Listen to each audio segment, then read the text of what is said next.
Hi, everyone, and welcome to the Thrive Co-Living Communities YouTube podcast. I'm Mark Stein, Thrive founder and your podcast host. We're creating sustainable, inclusive, and multi-generational residential communities. Our mission is to combat the epidemic of isolation, revitalize communities, and help others discover the many benefits of engaged community living by offering unique and ecologically sustainable co-living options. In this podcast series, join us as we discuss co-living, in addition to bringing you interesting people from around the world who are doing cool things to expand your knowledge and satisfy your curiosity. Through this podcast, learn more about our concept and see how Thrive co-living communities will bring together people from all walks of life who want to enjoy the best of independent and group living. To find out more about us, please visit our website at thrivecolivingcommunities.org. Thanks for watching and enjoy the podcast. So hi, everybody. Welcome back to the Thrive Co-Living Communities podcast here on YouTube and your favorite podcast station. Glad to have you back. I'm pleased to have Christian Schmitz with us on the podcast. I should know that. My name is Stein, German, so I should be able to get Schmitz out. He is with Salto Systems and a co-living enthusiast. So we'll get some information about his company, which mainly seems to be around locking and entry points, but I'm sure his interests are a lot broader than that.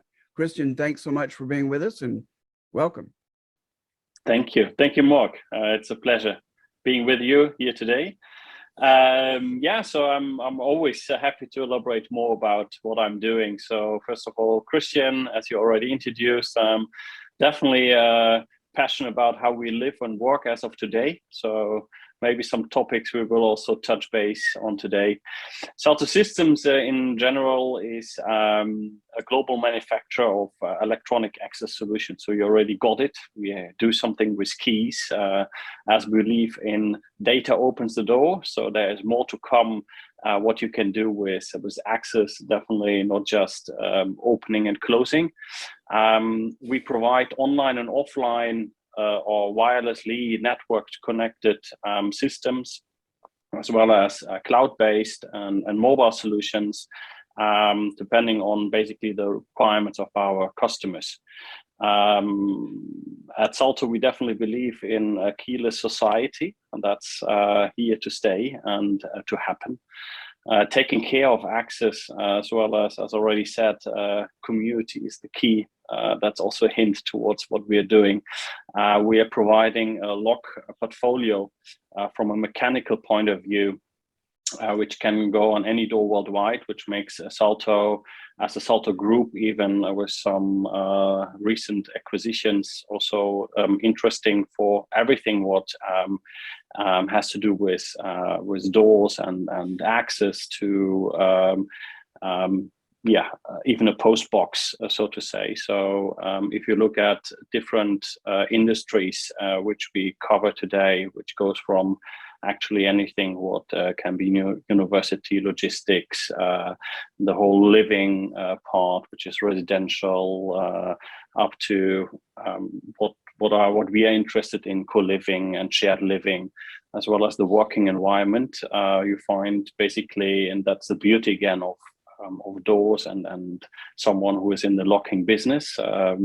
Almost every industry has a door, and if you have the right portfolio, which provides the opportunity to scale with the customer needs, then you always have, and if you speak the customer language, then basically we are able to, or you or someone is able to really go with the customer and provide solutions, which is actually more than providing a product. So finally, how can you connect a product and turn it into a solution?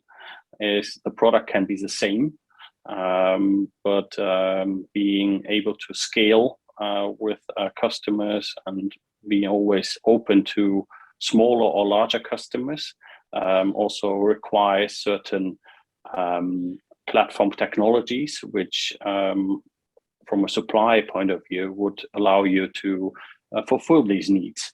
And that's what Salto is doing successfully over the last 20 years.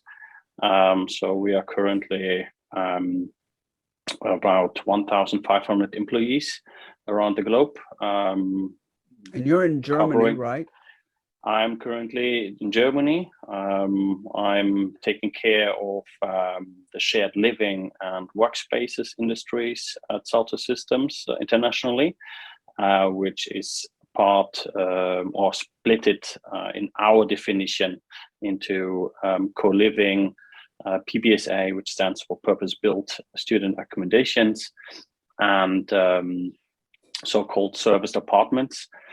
And the workspaces is basically co-working, flex offices, and a new term which is coming, corpo working, which is basically a mixture out of co-working and corporate offices. So there's a huge demand, for those who don't know that term yet, a huge demand in those corporate offices which get empty and will stay empty because larger metropolitan cities with the huge office blocks cannot get those again filled after the corona pandemic especially.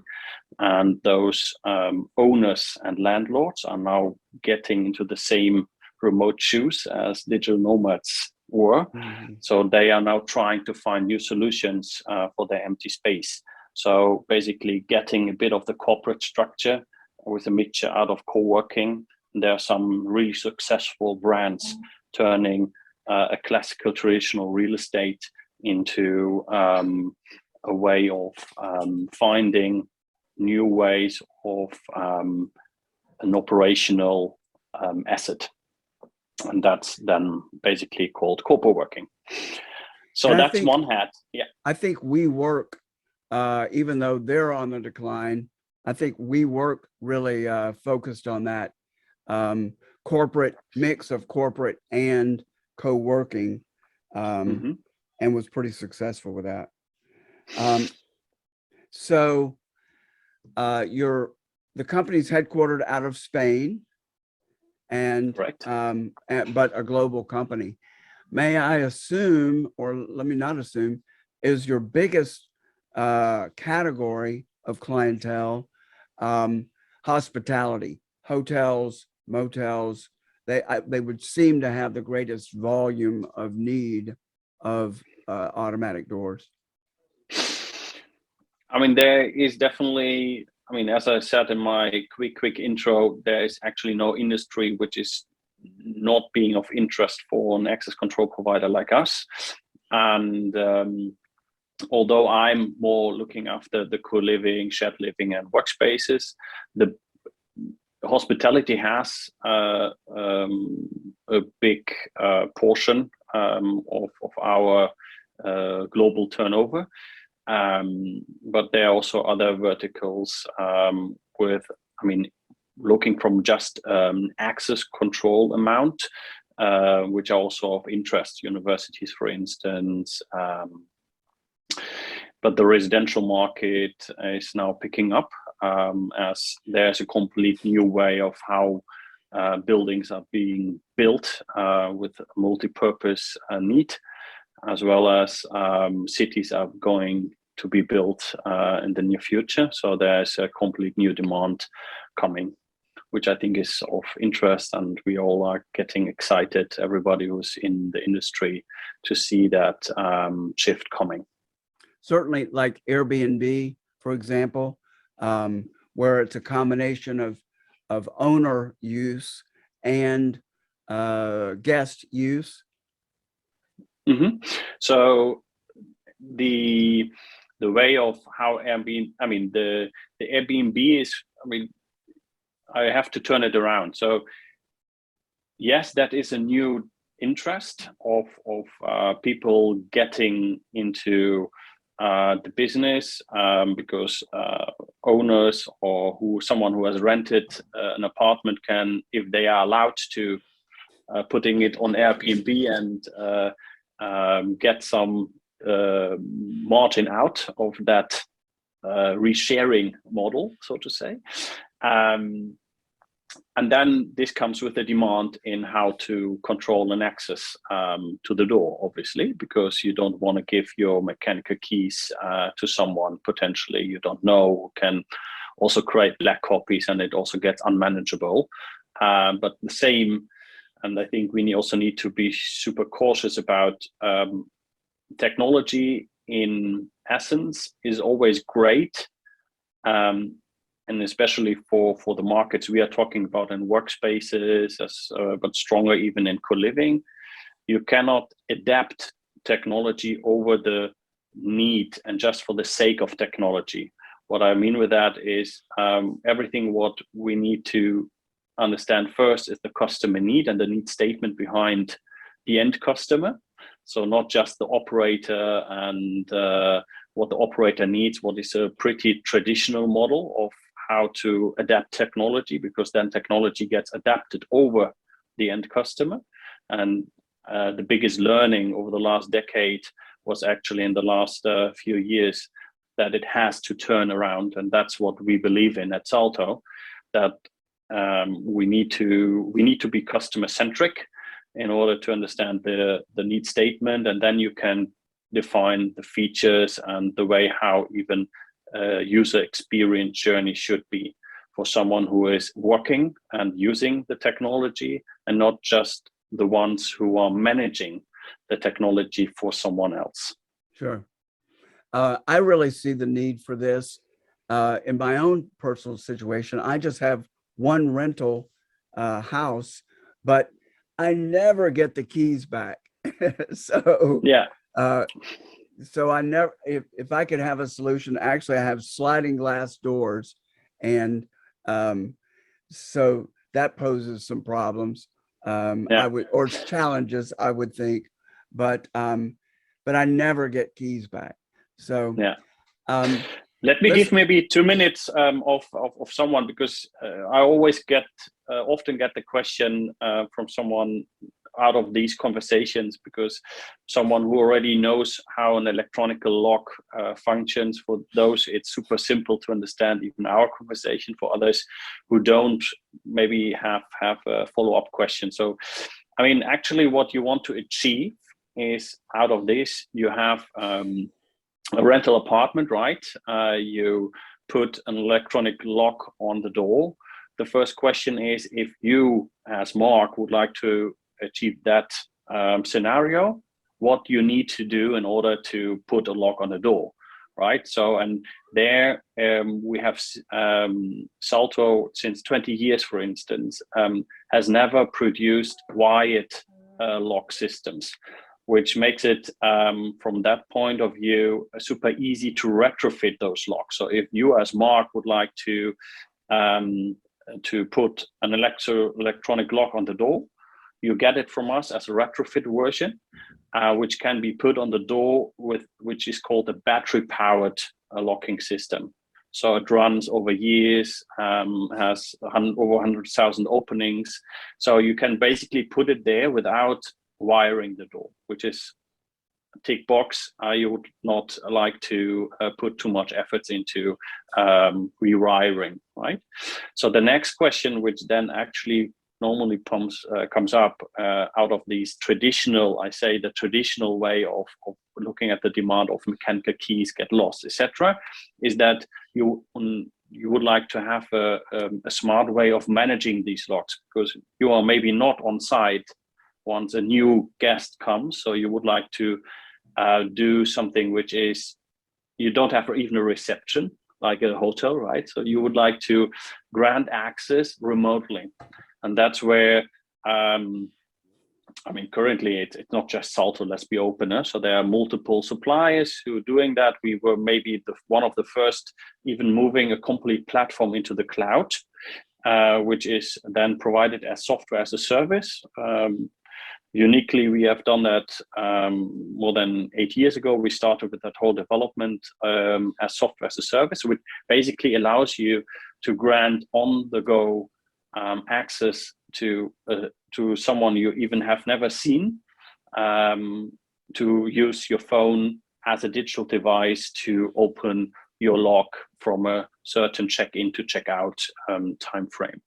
And that would basically then allow you, next to other credentials, how we call the way how to open locks, to basically provide this scenario.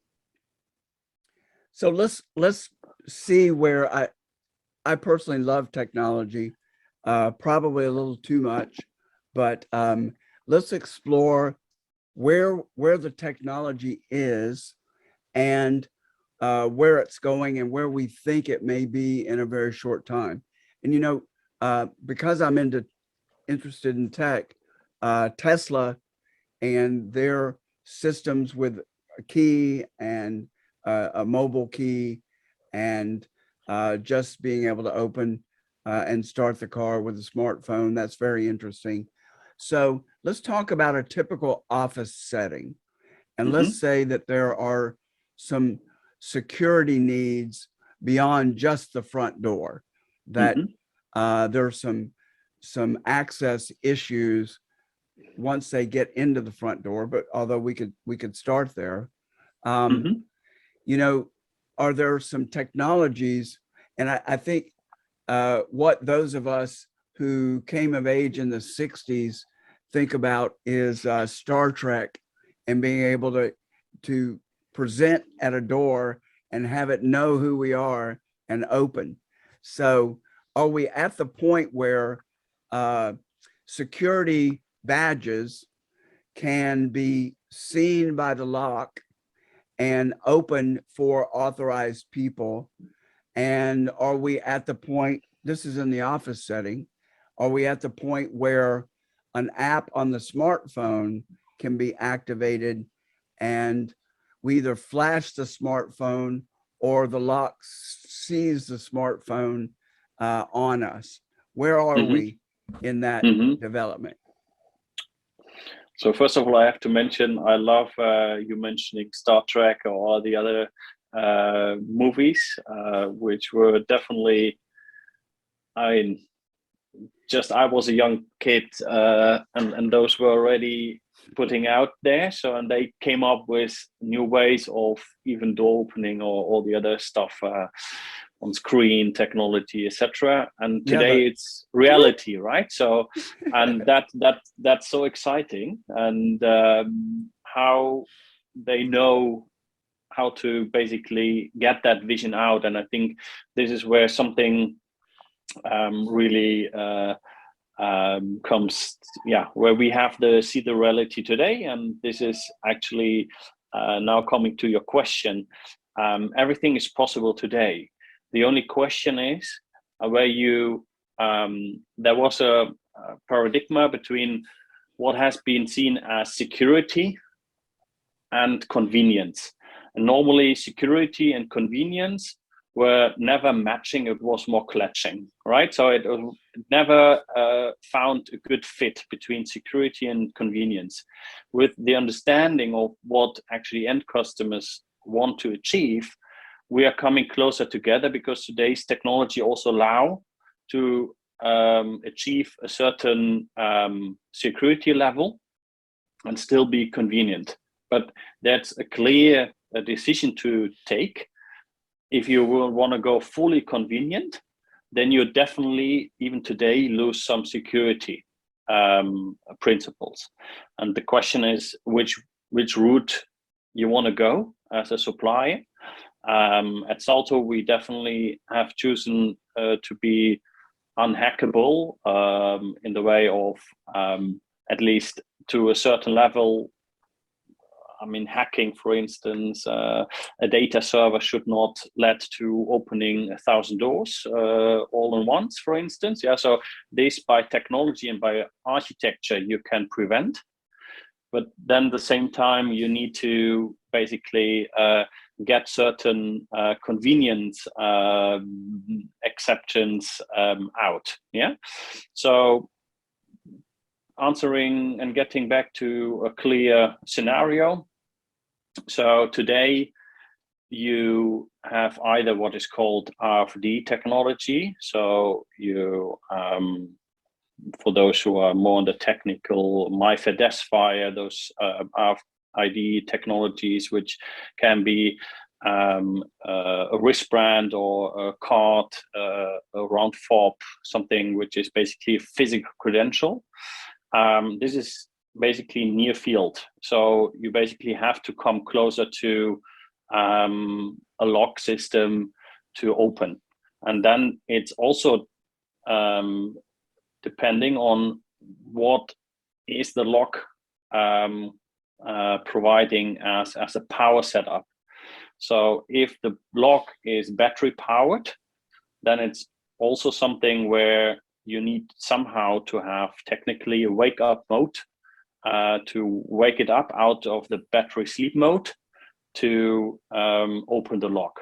So we do this with a wake up mode, and then we open within 200 milliseconds. So we do that super fast, but it's also nothing what would prevent you to not wake up the lock first, because that's somehow needed. Otherwise, the battery will run out of battery too fast. It will always screen for new signals. So this is part of the basics where we are currently in, at least with battery powered systems. With so-called electrified or permanent powered systems, other routes can also work in the way of screening all the time for new signals around. And that is then even the same if you would go with your digital device. Do you have to tap it? Because from a user experience point of view, the main question is always, do you need to take the phone out? Do you have to unlock your phone in order to activate an app, or activate, yes, I want to open a door, and then tap it? So the tapping phase, I think, hopefully was clear. It really depends on which lock type you're using. The way of, do you need to take out your phone out of your pocket, is something which is a question of the convenient point of view. Because the same, how is the app even being programmed, if it's an iOS or Android app? And the same is how, do you need to unlock a phone? Yeah. So in here, there again coming security and convenient measures and questions to the ones who are implementing a technology. Do you want to have a phone open a door without opening the app? Theoretically, the question then is, what happens if you have 10 doors next to each other and you are Mark having access to 10 doors? How should the door know that you are now exactly in front of door 1 or exactly in front of door 2? So you can obviously invest in 10,000 sensors. Now I'm a bit over-iterating, but in many sensors to find your location as, more precise. But is that what someone would like to achieve at the end of the day? Question, right? So we have decided to tap still a door. Yeah.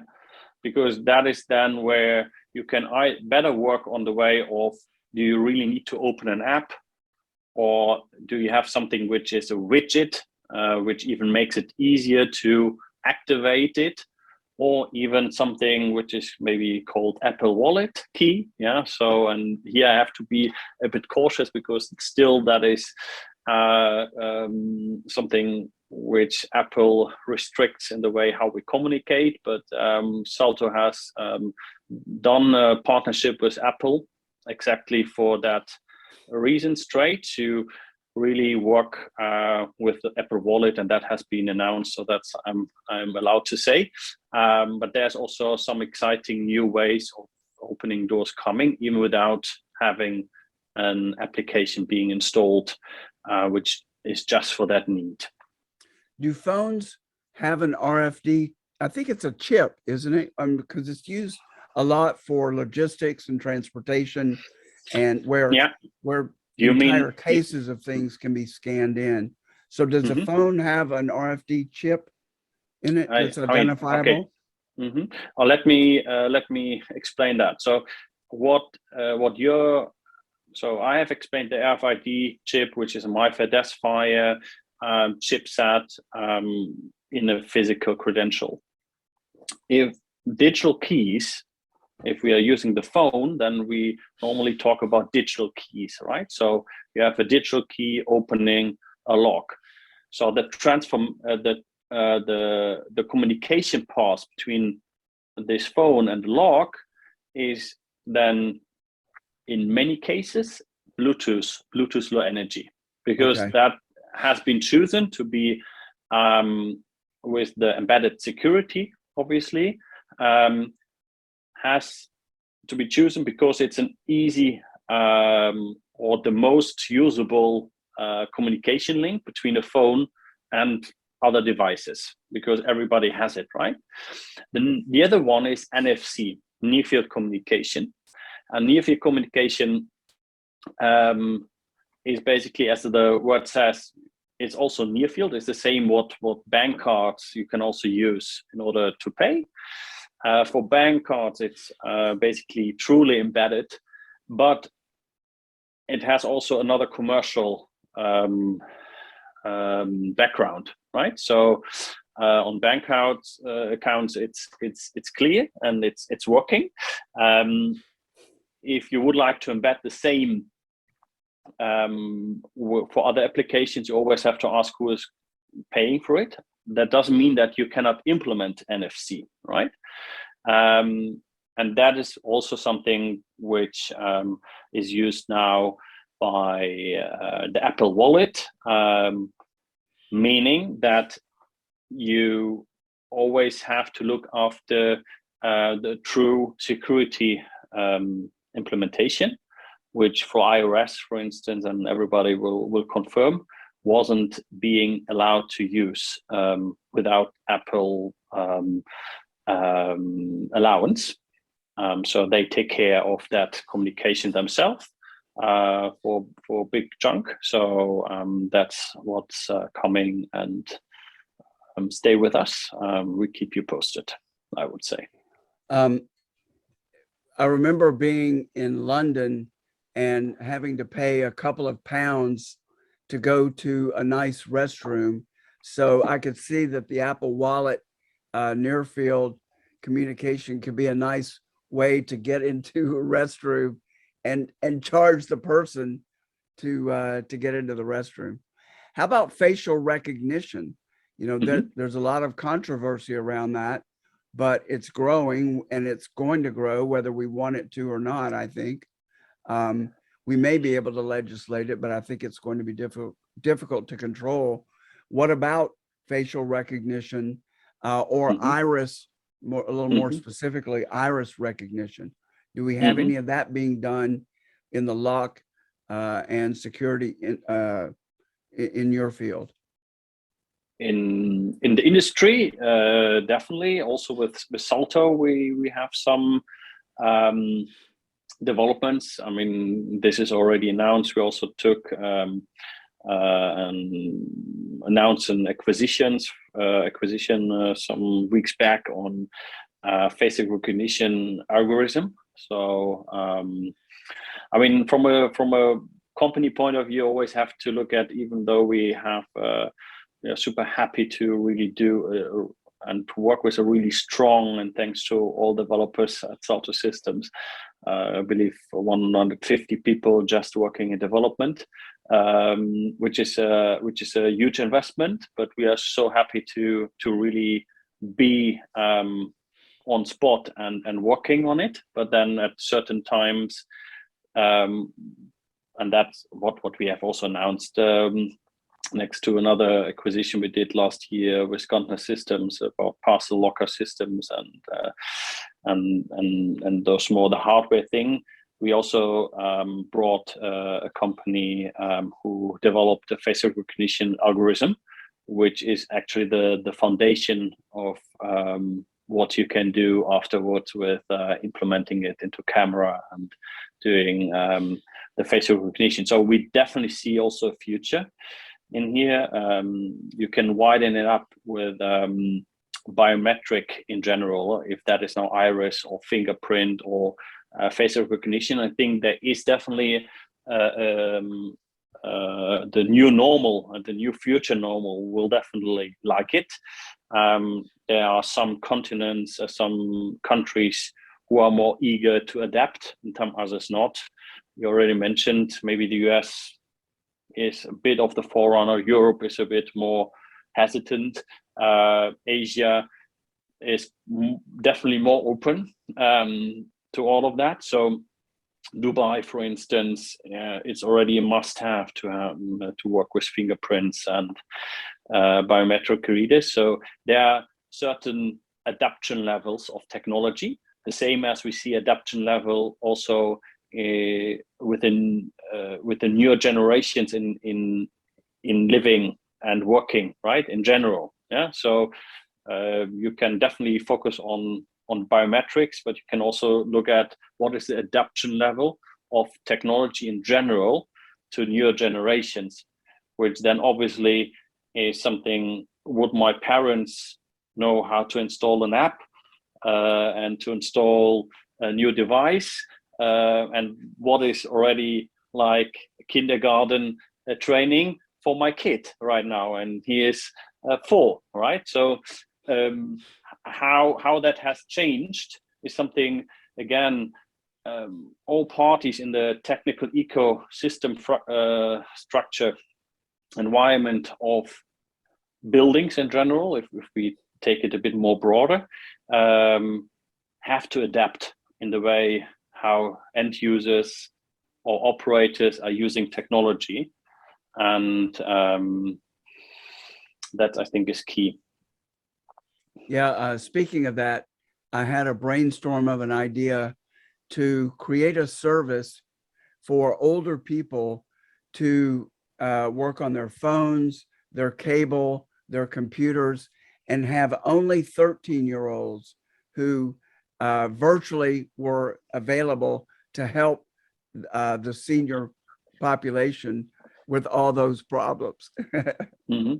No, I really like that idea, and that's also maybe coming towards what I think is what we are super passionate about. You and I and many others who are listening to us is co-living and the blends of co-living.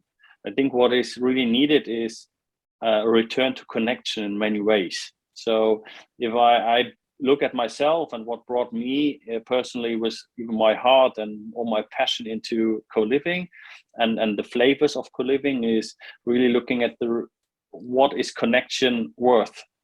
Connection not just in the technical term of how connect an application with another, but the connection between you and I, the connection of a community. And I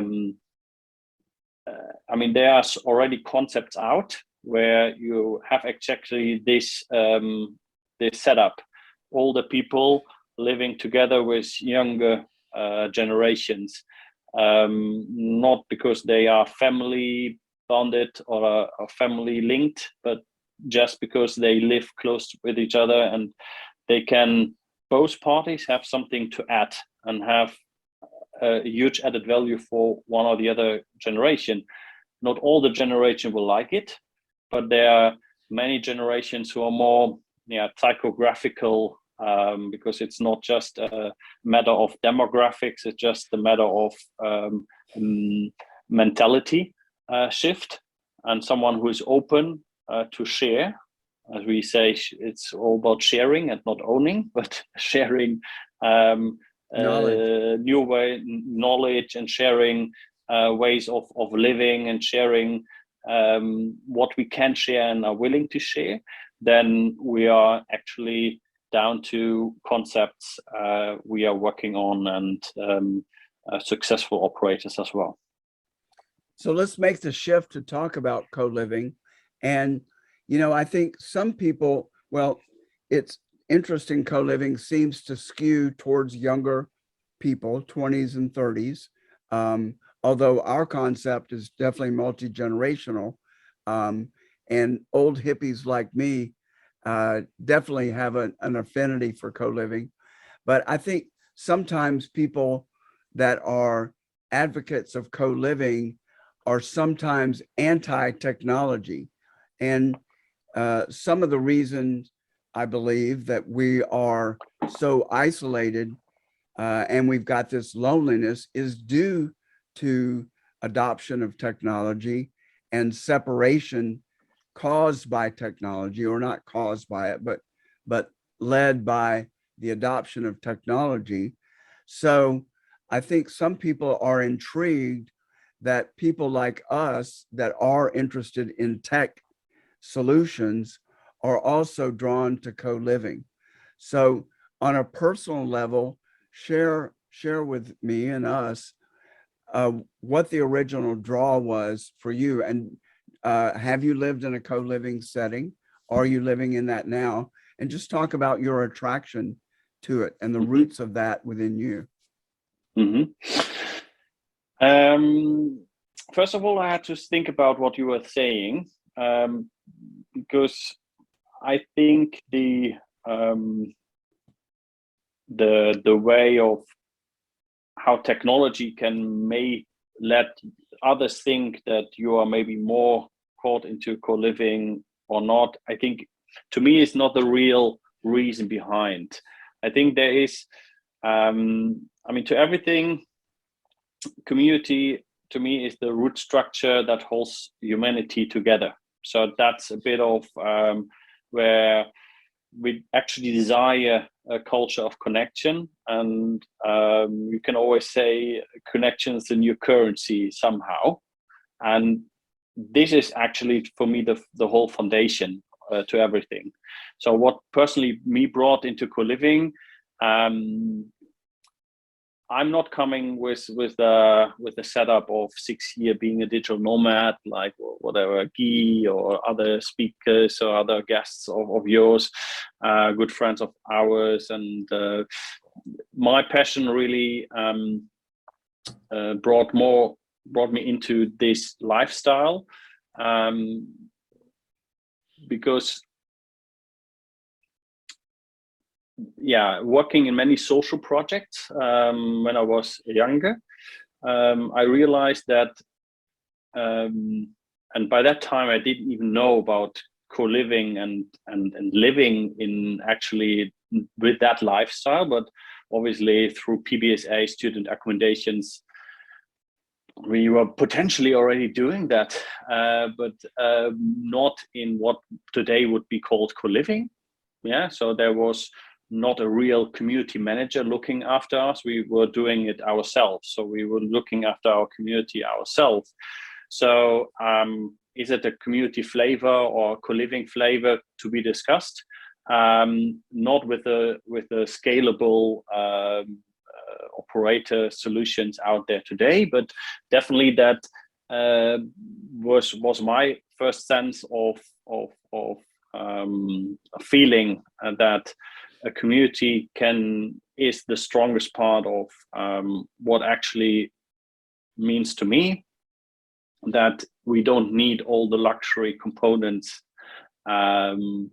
which, I mean, I told you I have a young kid, so I see what happens with kids and grandpas who basically do their best in providing added value, but also providing goods potentially which are not actually needed. So the question is, what is the true gift? What they can bring is a relation, building a relation. So I have seen that from a personal point of view. Then obviously through networks I was investigating, I found Co-Liv. some years back. I first joined as a member, and afterwards I was asked also becoming a member, an active member of the executive board or the executive team, and now also leading there the tech community. So actually, I really got into that lifestyle and like it a lot. To give you an answer, am I living in a co-living right now? Not. I'm honest, but we are looking to find also solutions to live in a co-living for families. And we were already investigating into a farm project, which, I mean, is not a 100 apartment co-living project, but it is also another opportunity to share and have common spaces, very similar to the large scale co-living operators.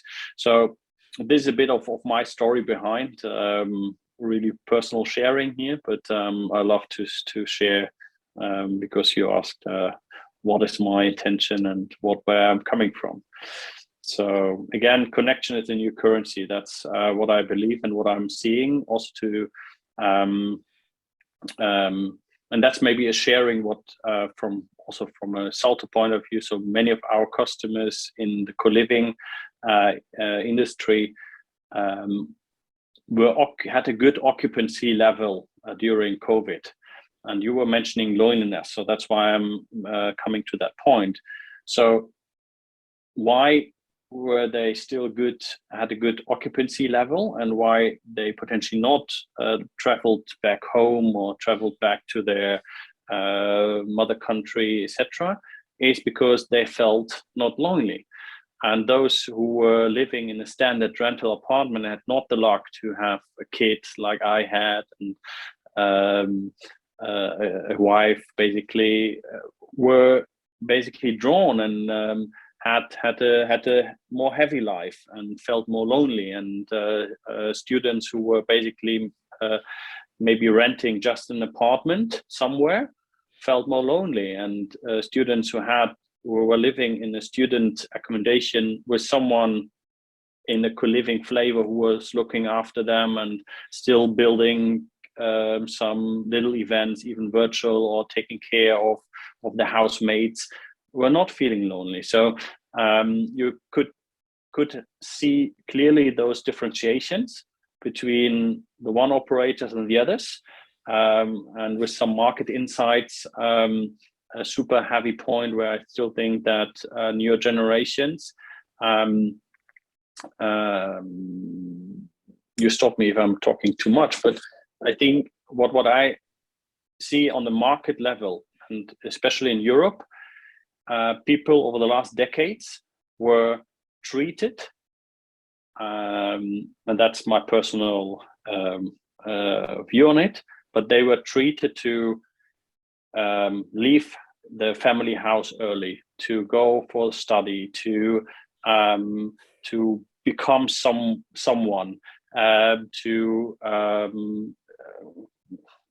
go maybe to another country, so to basically leave relations.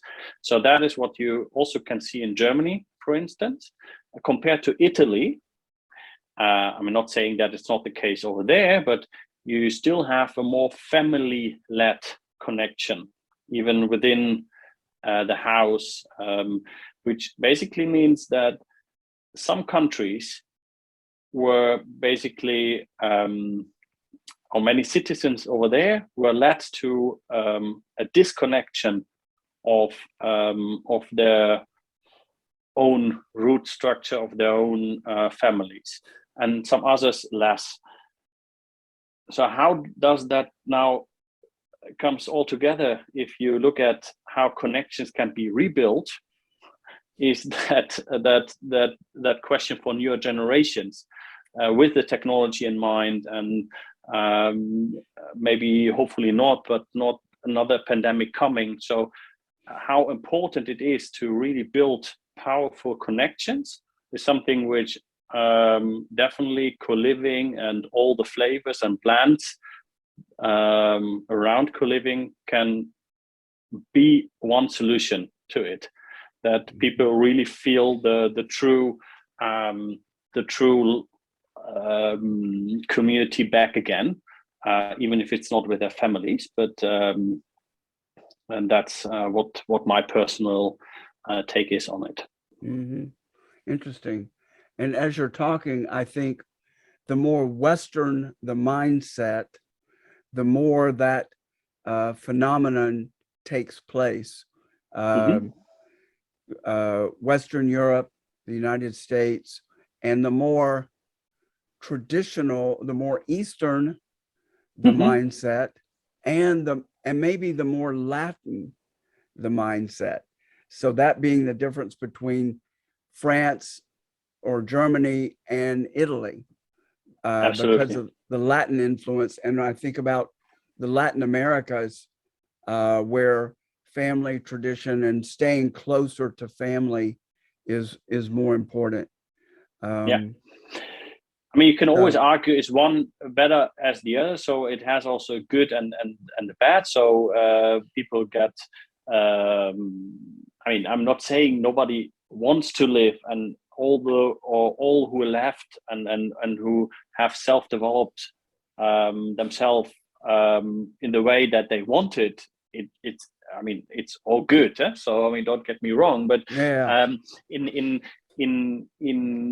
always try to see the bigger picture. If you can always say, okay, what is now a macro lens, a meso lens, and a micro lens on everything. So if we look at how connections are being built, how buildings are being built, more from a real estate point of view, how cities are going to be built, and what is the purpose of a city. And I mean, there is a connection in between everything, which might sound crazy that you now talk about a personal relation and connection building and community building between people and compare it with how cities are being built. But there is also a clear a clear definition and then a clear strategy why cities who basically were offering a good place for someone just to work now has a complete different purpose. And that's why remote work is today not just something for digital nomads, but also becomes super interesting for employees like me, even from a Salto Systems point of view. So you definitely were right. So Salto is headquartered in Spain, but I'm living and working out of Germany, and also often from home. So it really depends on companies, how they treat and how they let their employees also work as a digital nomad, and that then also helps to rebuild connections, but also has a strong impact on how your environment is being built. And the cities of 10 years ago or 20 years ago won't be the same in 10 or 15 years from now, even not at 5 years from now, because cities and buildings were built with a single purpose of need. And today it has to have a multi-purpose of need. And cities, so the more meso macro lens, also will change, because that is then even combining the working and the living environment with each other, because everything at the end is one. Not that you have to work from home, which is not always the best, but working from what is a favorite topic for myself and a colleague of mine, which is a 15-minute city. So looking at a 15-minute radio where you can even work, even if it's of a remote hotspot, and not commuting every day an hour to your office, and then having still the opportunity to meet and build a community, potentially even with others and third parties, and your colleagues, and then coming to your HQ or local office to have a different purpose from an employee point of view, you come there because you want to brainstorm, you want to strategize on new ideas, on vision and missions of the company and your product or solutions. Is a complete new way of how even offices are being designed, or even then the living environment, which then turns back to our people and the new generations. And that's also clear, because if you look at by 2030, 75% of the workforce in Europe will be provided by millennials. So 75% of the workforce are basically millennials. So those millennials have a completely different mindset of how they want to live. And many of them want to live in metropolitan cities. Now you can ask, why don't they want to live in the suburbs? Yes, there are also many generations to come which also have a sense of living more in the suburbs than the metropolitan cities. But the metropolitan city situation is, and that's what you know, what we all know who are digging a bit deeper, it's also a question of affordability again. So how can you provide spaces which is a place to be, so which can be your home, not just a space, with affordable opportunities. So millennials and generations to come are earning less. So that's also clear. You can see that out of researches, they are earning less than our parents have earned. So the opportunity to buy an apartment in a city or a house even becomes less available, or less feasible. So then again, with the whole new mindset in mind, having less square meters, even more thinking about polyvalent spaces rather than square meters, is an opportunity which matches completely with co-living, where you reduce your own space, have nice common spaces, bigger spaces to share, and still have the opportunity to live even in denser cities, and paying the same or even less, hopefully. Yeah? And with more operators coming out there, we even provide really affordable solutions, because that is always also a disclaimer.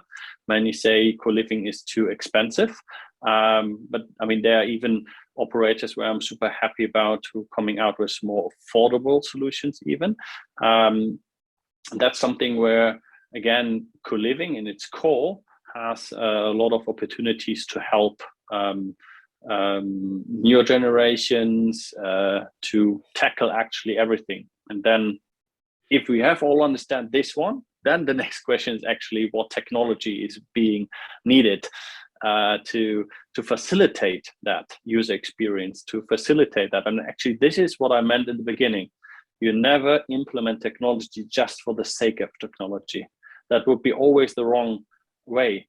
If you say that's a menu card and my members have to use that technology, then these new generations won't apply to it. They won't do it. You have already 100 apps. Why do I install another 2 apps just for that need? It's really difficult. It will become super difficult, even potentially not possible to do it. So you need to come up with a complete user experience flow, which allows even access control being part of something.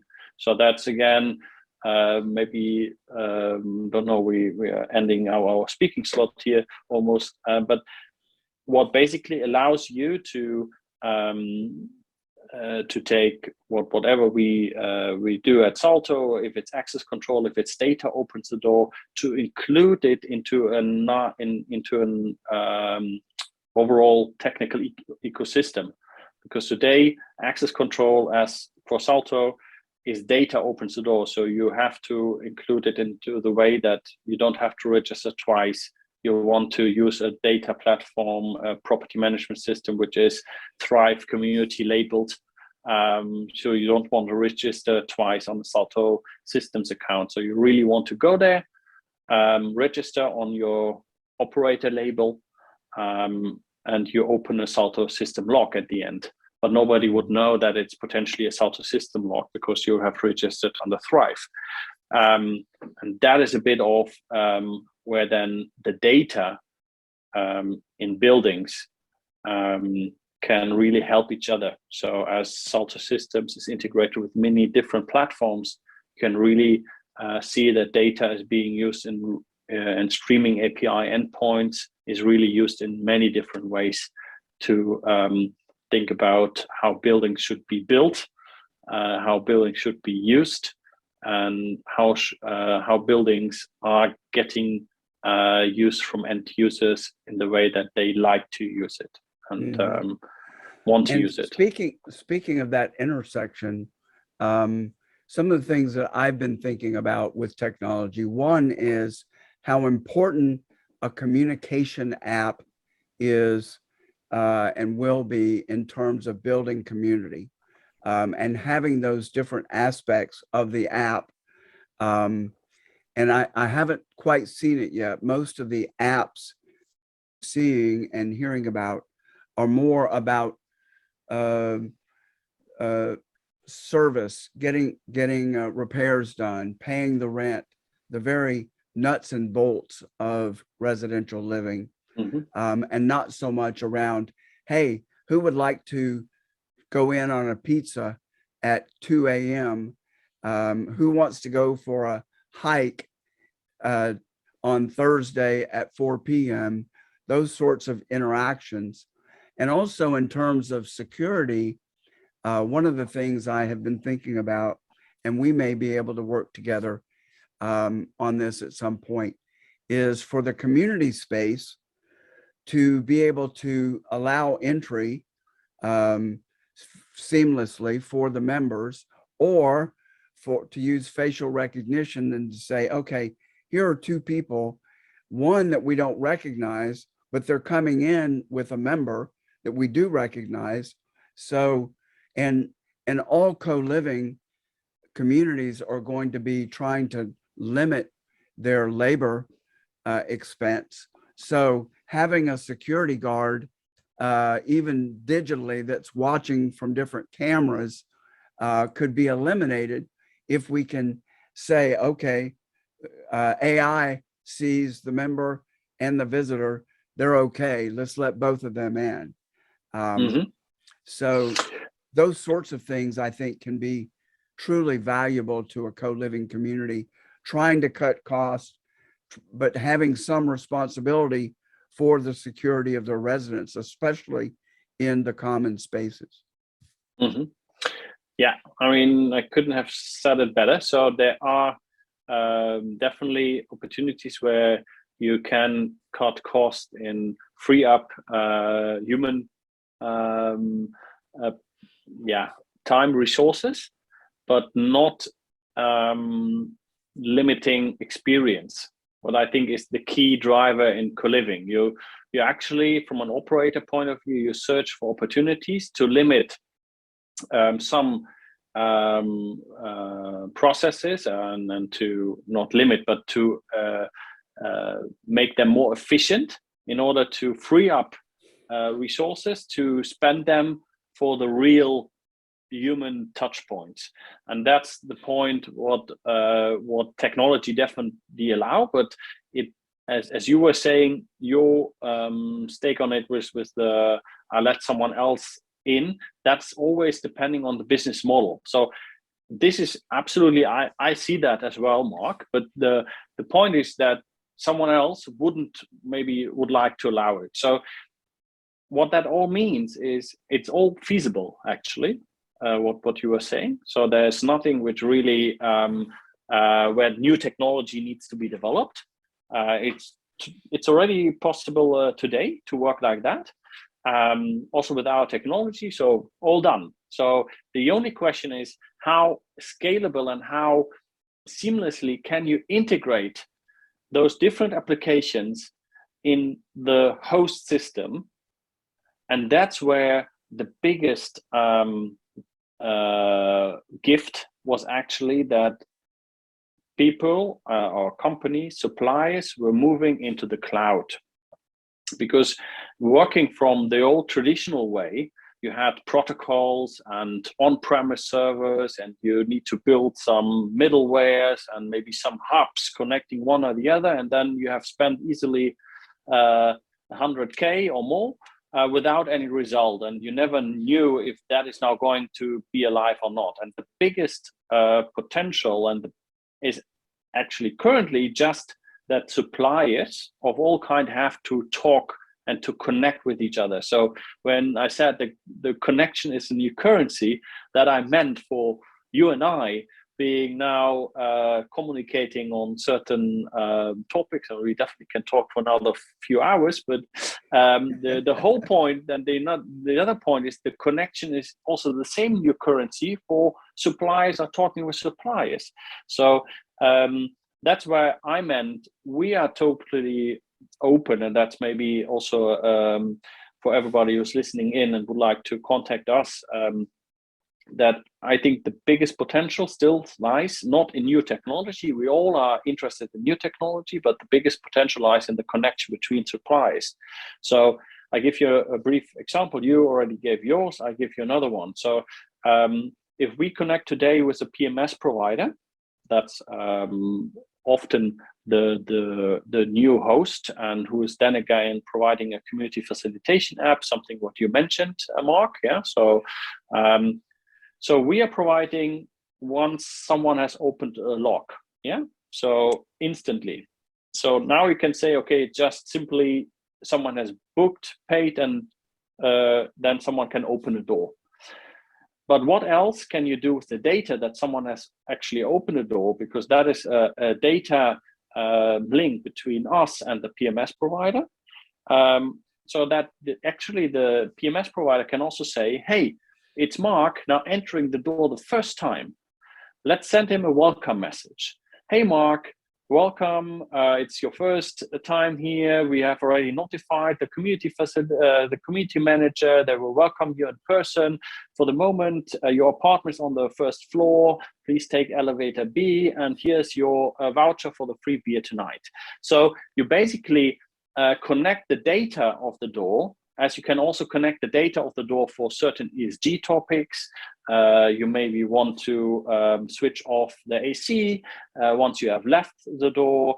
You can even connect whatever. The door is still open after 8 p.m. Maybe I connect that with an operator, or I let the tenant know that the door is still open. You maybe want to close the door. So you basically turn what it has been known as a security element, just an electronic lock system.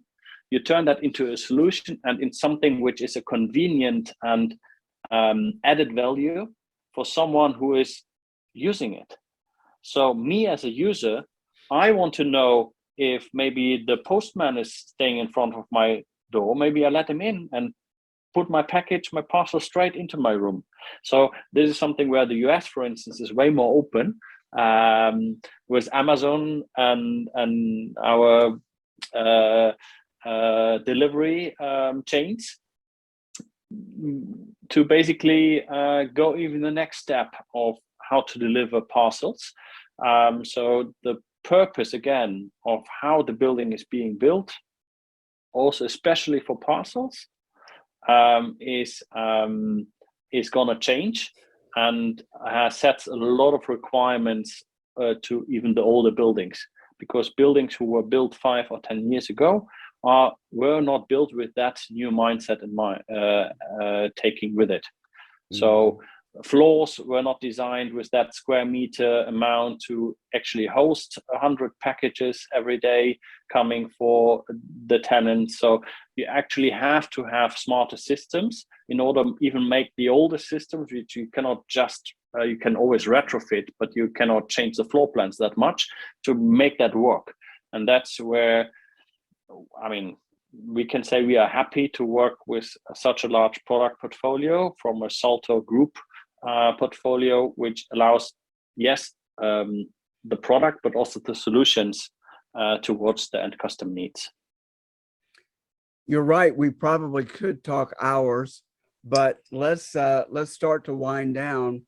So, speaking of connections, how can people best connect with you if they want to talk to you um, about locks and doors and security, or if they want And co-living.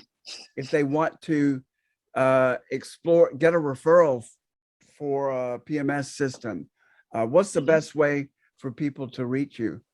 But let's talk about the company website first, and then you. Yeah, so you can find us on the company website's simple. I will say it's Salto Systems, so SALTO systems.com.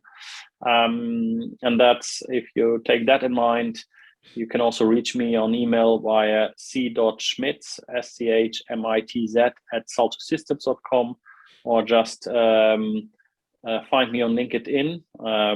I've chosen community is the key. So if you type in community is the key, you also will find Christian Schmitz, as well as connecting with me on Co-Liv, which for those who are interested to learn more about technology, especially being used in co-living, it's Christian at co-liv.org, which is the largest non-profit association, which is really looking out to empower, educating, and connecting people in co-living. Together with initiatives like yours, we are super proud to be part of the same network, Mark. I thank you very much for your time. I'm looking now at the timer, a little bit overdue, but hope that fits into the schedule. Yeah, we don't have a clock. Okay, perfect. That determines the beginning and end times. Yes, let's do really promote Co-Liv. co-liv.org is an international association of co-living operators, enthusiasts, and it's amazing attending events, and they have regular events.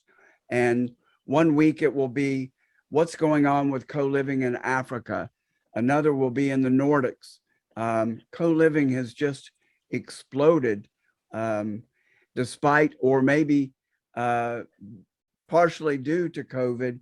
And I, for one, believe that as we continue to come out of restrictions of COVID, even if we go back in, that more and more people who were not that concerned about community will see the value of community based on the fact that they have, a lot of people have felt very lonely and very isolated, and co-living is an antidote to that. Fortunately for me, there's nothing I like to do that involves crowds of people or closed off rooms, and I'm perfectly happy to communicate with people like we have done on Zoom, even though a lot of people really bemoan Zoom. So Christian, thanks so much for a very broad conversation, going from very physical and very literal to esoteric in talking about connection, community, and so I really appreciate that. And I look forward to further conversations as things change and the environment evolves. So thanks so much for your time so far. And I look forward to the next opportunity. Definitely, same here. Have a good day. Yes, and thanks everyone for joining in. We'll put Christian's contact information in the show notes down below, and you can find many ways. Well, first of all, find out about what we're doing at thrivecolivingcommunities.org. And in the show notes, we'll list several ways that you can support the podcast and support our efforts to create a multi-generational, inclusive, and sustainable, in terms of financially and ecologically, a community that helps end this epidemic of loneliness that a lot of people have experienced. So thanks again, and we'll see you next time. Thanks for joining us for another great episode of the Thrive Co-Living Communities YouTube podcast. To learn more about our mission and how you can support our vision of creating co-living communities worldwide, please visit us at thrivecolivingcommunities.org. To receive advanced viewings of our podcast and other exclusive content, find us on Patreon at patreon.com/Thrive Co-Living Communities. You can also learn more ways to support our mission in the show notes below. Amazon Smile, GoFundMe, Kroger, and our own Thrive Gear store, where you can buy t-shirts, hats, and many other items. Thanks again for tuning in, and we'll look forward to seeing you again soon.